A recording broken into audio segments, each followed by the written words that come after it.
अमरावतीमध्ये आज हिंदू जन आक्रोश मोर्चाचं आयोजन करण्यात आलं होतं। बांगलादेशमधील हिंदूंवरील अत्याचाराचा निषेध या आंदोलनाच्या माध्यमातून व्यक्त करण्यात आलाय। हिंदुत्वासाठी मोर्चात सहभागी होण्याचं नवनीत राणा यांनी आवाहन केलं होतं। संध्याकाळी 4 वाजता अमरावती शहरात या मोर्चाचं आयोजन करण्यात येत आहे।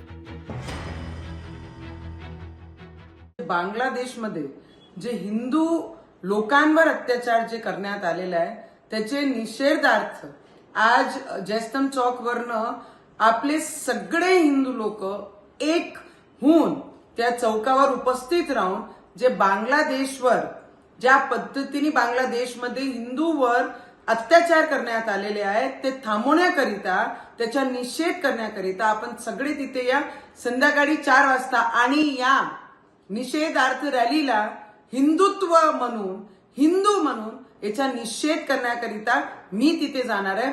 आपण सुद्धा सगळे या, फक्त नारे नको, हिंदूचे पाठीशी उभे राहून आपला परिवार समजून त्यांच्या पाठीशी आपला सपोर्ट दाखवा। लोकशाही मराठी ऐका, पहा, जागरूक रहा।